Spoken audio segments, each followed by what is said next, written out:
하나님 아버지를 영화롭게 합시다. 인생은 피조물로서 당연히 하나님을 영화롭게 해야 합니다. 모든 피조물은 다 창조주를 영화롭게 하고 있습니다. 그런데 특별히 그 중에 인간을 지으신 목적이 하나님을 영화롭게 하기 위해서였습니다. 이 백성은 내가 나를 위하여 지었나니 나를 찬송하게 하려 함이라. 그러나 하나님을 믿지 않는 인생은 하나님을 영화롭게 하지 않습니다. 모든 천하 만물이 다 그 지음받은 목적대로 하나님께 영광을 돌리고 있지만은 유독 인간만이 타락한 이후에 하나님의 영광을 거스리고 삽니다. 그래서 로마서 1장 21절 이하는 보면 하나님을 알되 하나님을 영화롭게도 아니하고 감사하지도 아니하고 오히려 그 생각이 허망하여지며 마음이 어두워져서 하나님의 영광을 썩어질 우상으로 바꾸고 자기 마음대로 정욕대로 부끄러운 욕심대로 버려뒀다고 그랬습니다. 하나님은 그들이 자기 마음대로 정욕과 욕심대로 더러움대로 살도록 버려두고 계십니다. 이건 뭐 이렇게 살아도 괜찮구나. 그러나 언제까지나 버려두지 않습니다.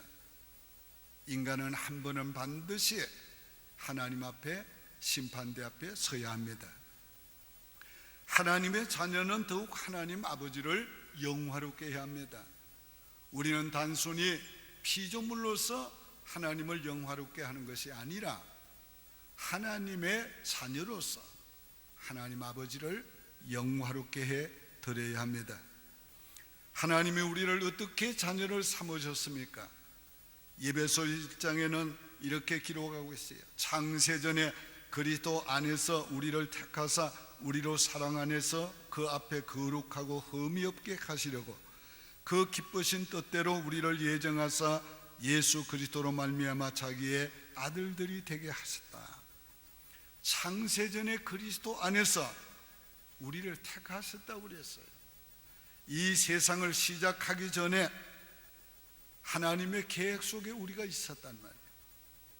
우리를 지으실 계획만이 아니라 우리를 자녀를 삼으실 계획까지 가지고 계셨어요. 얼마나 놀라운 은혜입니까?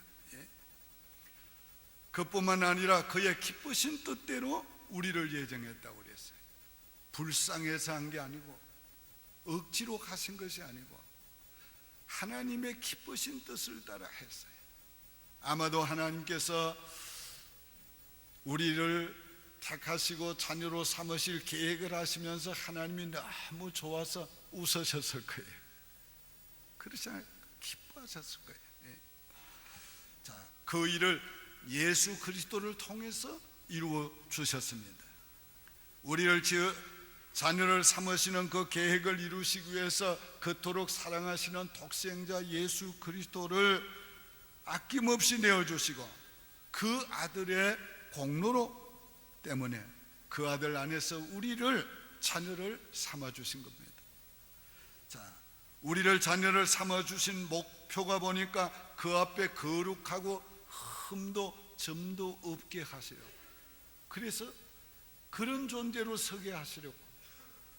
여러분, 우리가 사람 앞에서도 흠 없는 사람이 어디 있어요?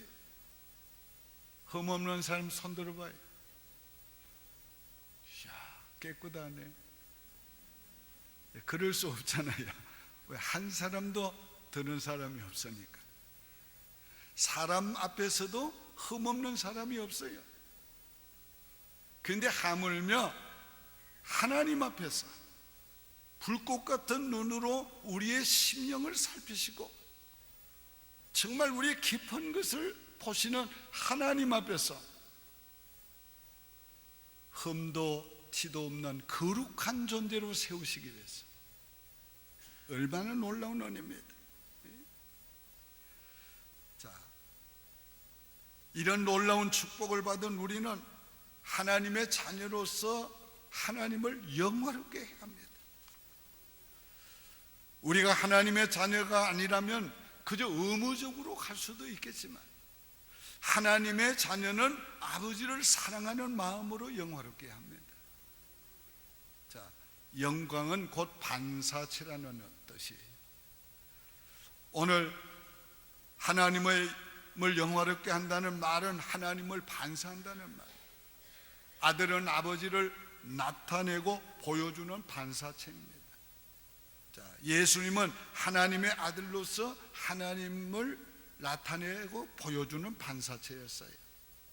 그래서 성경은 뭐라고 합니까?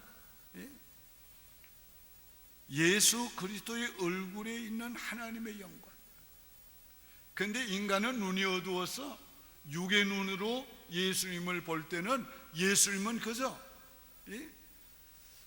목수의 아들, 그저 성자, 그저 선생, 그 정도로밖에 안 보였어. 그러나 하나님의 빛이 비춰진 사람은 그렇게 안 보여요.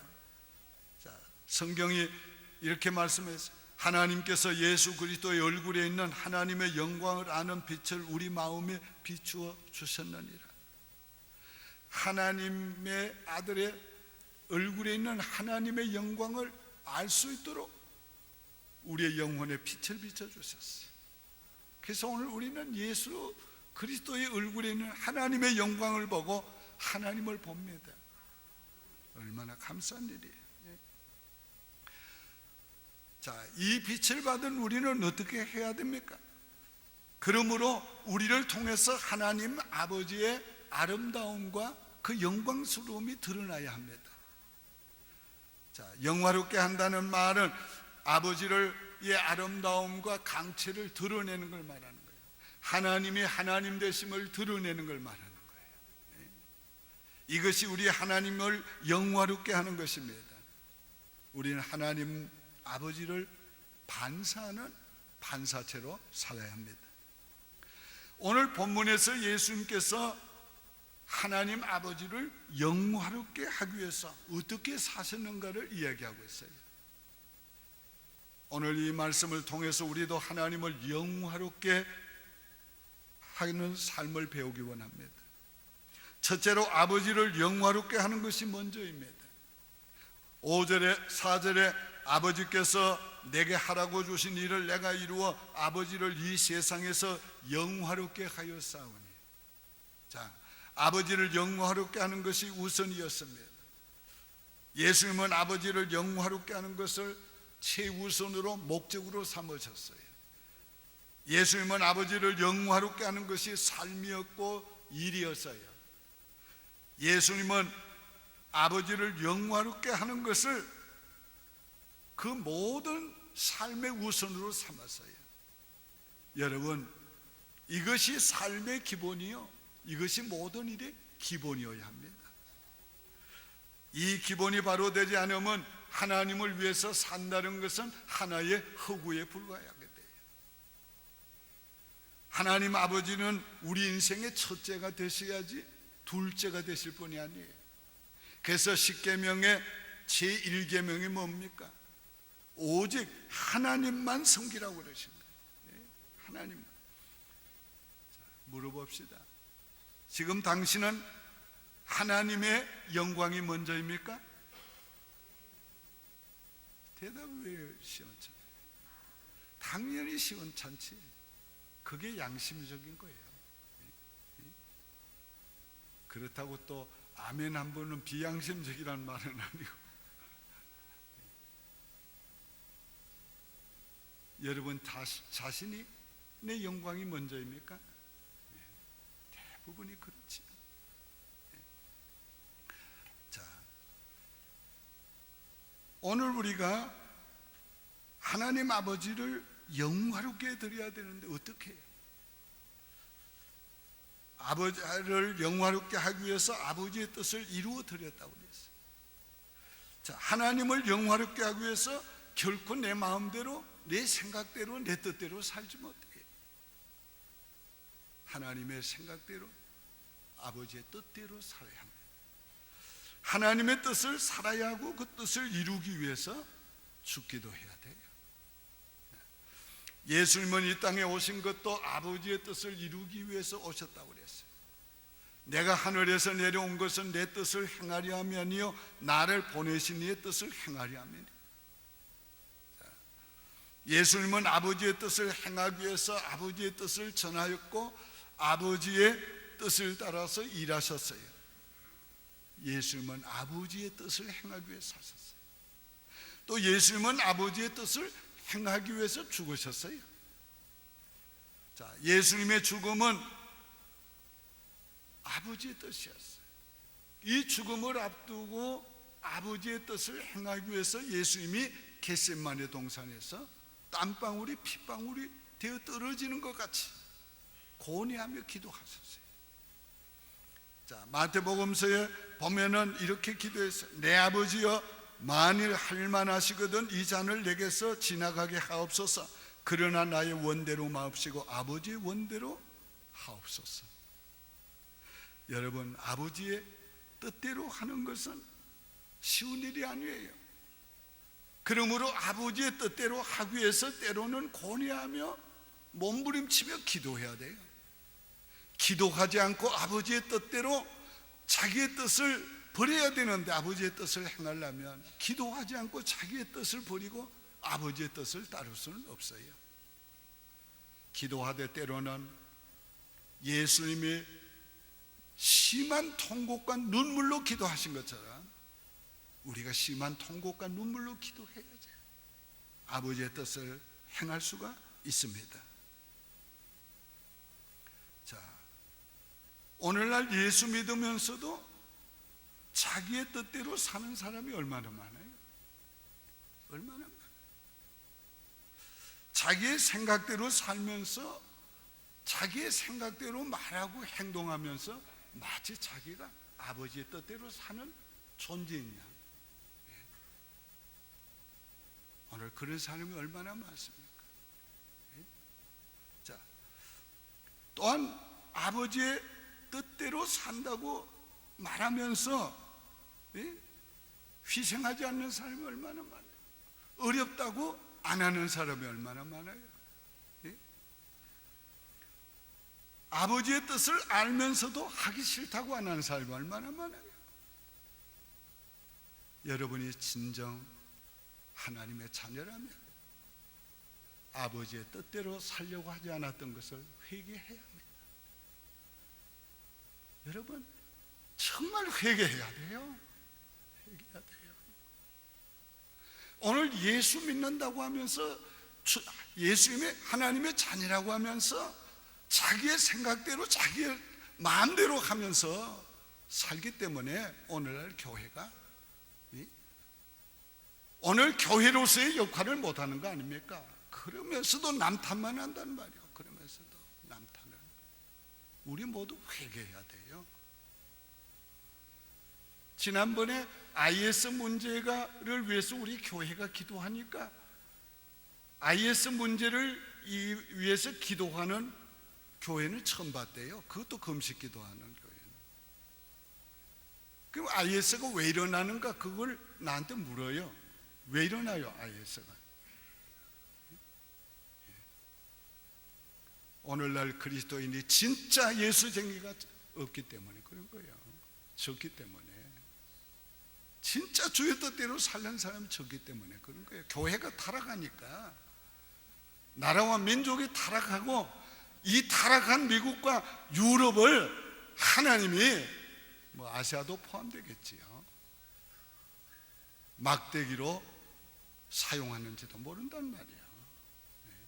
그러니까 이 IS 문제 근본적으로 해결하려면 회개해야 돼요. 회개해야 돼요. 우리가 하나님 앞에 통회하고 자복하고, 만약에 이 미국이 하나님 앞에 통회하고 자복하기 시작한다면 이 미국에서 IS 문제가 해결될 거란 말이에요. 여러분, 불란서가 지금 더 이상 기독교국이 아니잖아요. 영국이 더 이상 기독교국이 아니잖아요. 독일이 더 이상 기독교국이 아니잖아요. 스페인이 더 이상 기독교국이 아니잖아요. 네덜란드가 마찬가지잖아요. 그 왜 그래요? 아버지의 뜻대로 하려고 하지 않고 자기의 뜻대로 인간 중심으로 인본주의를 하기 때문에 오늘 교회가 힘이 없고 타락하고 다 떨어져 가지고 그런 거 아닙니까? 예. 오늘 우리 그리스도인들 아버지의 뜻대로 살기 위해서 정말 힘써야 합니다. 하나님의 뜻에 순종하는 데는 이유가 없습니다. 힘들어도 해야 합니다. 손해가 나도 해야 합니다. 생명을 바쳐서라도 해야 합니다. 순종이 힘이 됩니다. 예수님께서 순종하니까 천사가 와서 힘을 돕더라고요. 자, 우리의 순종은 하나님을 기쁘시게 하는 겁니다. 하나님이 기뻐하시는 하나님의 기쁨이 우리의 순종할 힘이 되는 거예요. 하나님의 뜻을 행하려고 우리가 힘쓸 때에 하나님이 기뻐하시면서 우리에게 힘을 주십니다. 순종할 힘을 주세요. 자, 두 번째는 우리가 영화롭게 되는 것은 그 다음입니다. 5절에 아버지여 창세전에 내가 아버지와 함께 가졌던 영화로서 지금 아버지와 함께 나를 영화롭게 하옵소서. 자, 내가 아버지를 영화롭게 하여 싸우니 이제는 아버지께서 나를 영화롭게 하옵소서. 근데 어떻게 창세전에 가졌던 아버지와 함께 가졌던 그 영화로서 나를 영화롭게 하옵소서. 예수님은 원래부터 영화로우신 분이었지만은 인간의 몸을 입고 오셔서 잠시 그 영광을 벗어놓으셨기 때문에 이제 다시 창세전부터 아버지와 함께 가졌던 그 영화로서 나를 영화롭게 하옵소서 하신 겁니다. 자, 우리가 먼저 하나님을 영화롭게 해드린 다음에 우리가 영화롭게 됩니다. 자, 이것은 인간의 삶에도 마찬가지지요. 자녀가 부모를 위해서 열심히 공부하고 노력하고 성공해서 부모를 영광스럽게 만들면 그 다음에는 그 자녀는 자동적으로 영광스럽게 되는 거예요.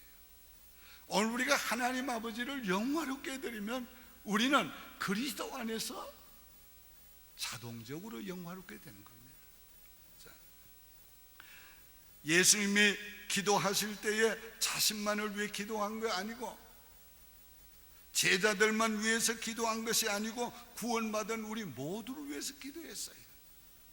그렇죠? 요한복음 17장의 내용이 그렇습니다. 근데 그 기도 중에 내용이 뭡니까? 24절에 보면 아버지여 내게 주신 자도 나 있는 곳에 나와 함께 있어 아버지께서 창세전부터 나를 사랑하심으로 내게 주신 나의 영광을 그들로 보게 하시기를 원하나이다. 자, 예수님께서 우리를 구원하신 궁극적인 목적이 하나님의 영광에 이르게 하는 겁니다. 자, 모든 사람이 죄를 범하였음에 하나님의 영광에 이르지 못하더니 그리스도 예수 안에 있는 구속으로 말미암아 값없이 의롭다함을 얻은 자가 되었느니라. 왜 그렇게 했는가? 아버지의 영광에 이르게 하시기 위해서. 자, 죄 때문에 하나님의 영광에 이르지 못하게 된 우리를 죄에서 속량해 주시고 의롭다함을 주시고 하나님의 자녀가 되게 하셔서 하나님의 영광에 이르게 하셨어요. 여러분, 하나님의 영광에 이르른다는 사실이 얼마나 놀라운 사실인 줄 아십니까? 자, 하나님의 영광을 본 자는 죽는다고 그랬어요. 그래서 하나님이 모세 같은 위대한 종에게 나타나실 때도 구름으로 가리우고 나타났어요. 구름으로 가리우고 하나님이 나타나셨지만은 그 영광을 받은 모세는 그 얼굴이 빛이 나. 그런데 그 영광에 우리를 이르게 하신다는 거예요. 너무 놀라운 일이지. 모세가 한 번은 하나님을 좀 뵙고 싶다고 그랬어요. 그러니까 하나님께서 모세야 네가 나를 보면 살지 못한다. 그러나 내가 네 소원대로 내가 너에게 나를 나타내 보이리라. 그러나 너는 내 뒤만 보게 되리라. 하나님께서 지나면서 그 손으로 모세의 얼굴을 가리우고, 그리고 지난 다음에 뒷모습만 보게 하셨어요. 이사야 선지가 환상 중에 하나님의 영광을 보고 화로다, 나는 망하게 되었도다 그랬어요. 이런 하나님의 영광에 우리를 이르르게 하신다고 그랬어요. 자, 그것도 하나님과 얼굴을 마주보게 될 것이다 했어요. 자, 얼마나 놀라운 사실. 우리가 하나님과 얼굴을 마주볼 때를 그런 존재가 됐다는 거, 그런 존재가로 하나님 앞에 선대는 거, 여러분 이게 얼마나 큰 은혜입니까? 언젠가 우리가 하나님 앞에 얼굴과 얼굴을 마주 대하게 될 터인데, 우리가 그거를 생각하면 이 세상에 그 어떤 것도 다 하잘 것 없는 겁니다. 하잘 것 없는 거예요. 우리가 그 영원한 하나님의 영광에 참여하게 될 것입니다. 자, 얼마나 놀라운 은혜입니까? 그날의 감격을 생각하면 가슴 뛰지 않아요? 참, 하나님의 영광에 이르게 된다. 그 영광 앞에서 영원히 살게 된다. 너무 놀라운 은혜지. 이것이 하나님의 자녀들이 받을 영광이요 은혜입니다. 하나님 아버지를 먼저 영화롭게 해드립시다. 그 다음 우리가 영화롭게 됩니다. 기도드리겠습니다.